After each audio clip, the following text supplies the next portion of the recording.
वर्धा में वन विभाग और वन्य जीवन अपराध नियंत्रण ब्यूरो की संयुक्त कार्रवाई में चींटीखोर की तस्करी करने वाले गिरोह का भांडाफोड़ हुआ। पुलगांव इलाके में जाल बिछाकर की गई कार्रवाई में 6 आरोपी गिरफ्तार किए गए और एक जीवित चींटीखोर बरामद हुआ। वन्य जीवन तस्करी के खिलाफ बड़ी कार्रवाई करते हुए वन्य जीवन अपराध नियंत्रण ब्यूरो मुंबई और अमरावती की टीमों ने वर्धा वन विभाग के साथ मिलकर एक बड़े रैकेट का भांडाफोड़ किया है। 27 फरवरी को वन विभाग को सूचना मिली थी कि वर्धा के पुलगांव इलाके में दुर्लभ वन्य जीवन चींटीखोर की तस्करी की योजना बनाई जा रही है। इस पर वन विभाग और वन्य जीवन अपराध नियंत्रण ब्यूरो की टीमों ने मिलकर जाल बिछाया और आरोपियों को रंगे हाथ पकड़ने की योजना बनाई। कार्रवाई के दौरान एक जीवित चींटीखोर बरामद किया गया, जो कि अंतर्राष्ट्रीय बाजार में अवैध रूप से काफी महंगे दामों में बेचा जाता है। इस ऑपरेशन में कुल 6 आरोपियों को गिरफ्तार किया गया है, जिनके पास से एक चोरी का वाहन भी बरामद हुआ। Wild life crime control bureau Mumbai यांच्याकडून आपल्याला इन्फॉर्मेशन होती की पुलगाव येथे खवल्या मांजरच्या संदर्भात अशी एक डीलिंग होणार आहे। त्यासाठी मग मुंबईवरून 4 लोकांची टीम इथे आली होती। त्यानुसार आपण मग गेल्या 3 दिवसापासून या गोष्टीवर आपण वर्कआउट करत होतो की त्यांना कशा प्रकारे ट्रॅप करायचा।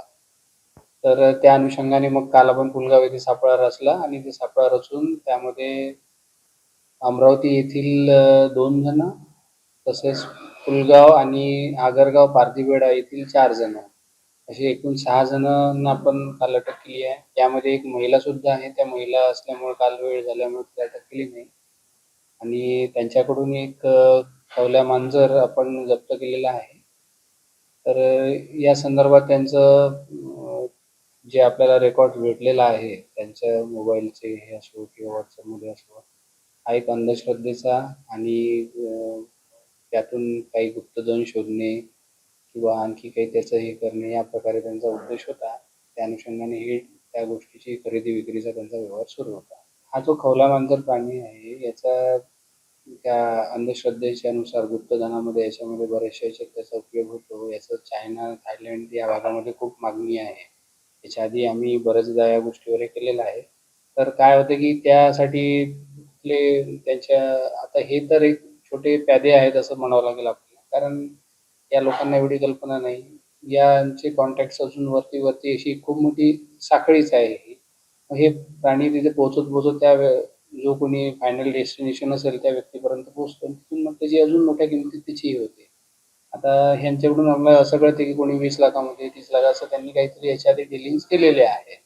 हे 2 कोटीचा आकडा तर आम्ही तर जाहीर केला नाही, पण यांच्याकडूनच कळते आपल्याला काही एवढ्या रुपयात होणार होतं तेवढं काढतील 100%, कारण त्यांनी जे बरेच लोकांचे नाव तुम्ही सांगितलेले आहे, तर मी तुमच्या पुढे उघड करू शकणार नाही। पण त्यांचा या प्रकरणाशी काय संबंध आहे किंवा ते कशा प्रकारे याच्यात सामील आहे का, त्यांच्याकडे अजून काही अंधश्रद्धा म्हणा किंवा या संदर्भात अशा काही कारवाया चालत आहे का, याचा आम्ही शोध घेऊन राहिलो आहे। आणि येत्या काही दिवसामध्ये जे हे आहे अजून आरोपी यांच्याशी संबंधित त्यांना अंडर म्हणजे जे ब्लॅक मॅजिकचं जे पोलिसांचं हे आहे त्याच्यामध्ये, तसंच काही याच्यामध्ये मुलींची तस्करी सुद्धा ते करतात किंवा काय असं याच्यामध्ये 100% आहे। कारण त्यांच्यामध्ये बरेच मुलींचे फोटोग्राफ्स ते पण आम्हाला दिसत आहे। त्यांचे मग ते पाय पाहणे म्हणा किंवा कोणी बाबांच्या जवळ त्या मुली घेऊन जाणे असा सुद्धा प्रकार आहे याच्यामध्ये। पण हे खूप मोठं एक हे आहे, आपण एक वरच्याच याच्यामध्ये आहोत। याच्यात जेवढं खोलात जाऊ तेवढं अजून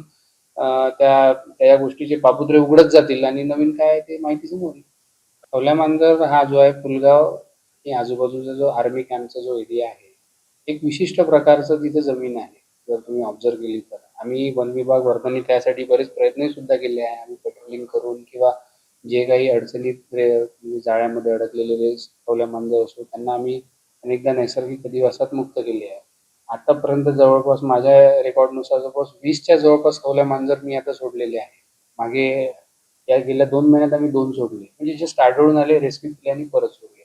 एक विशिष्ट अधिवास तिथे त्यांचा तयार होत आहे। असलेली भुसभुशीत माती ही त्यांच्या याच्यासाठी पोषक आहे, त्यामुळे त्या भागामध्ये भेटतात। आणि हे जे आढळतात खवल्या मांजर, हे जे पारधी समाजाचे लोक आहे काही शिकार करणारे, ते हे करतात आणि पकडून मग ते कुठेही अशा सगळ्या याच्यामध्ये हे होते, त्यांचं डीलिंग वगैरे चालू शकतं असेल किंवा कोणी लोक त्यांची संपर्क करत असेल, असा एक आमचा अंदाज आहे।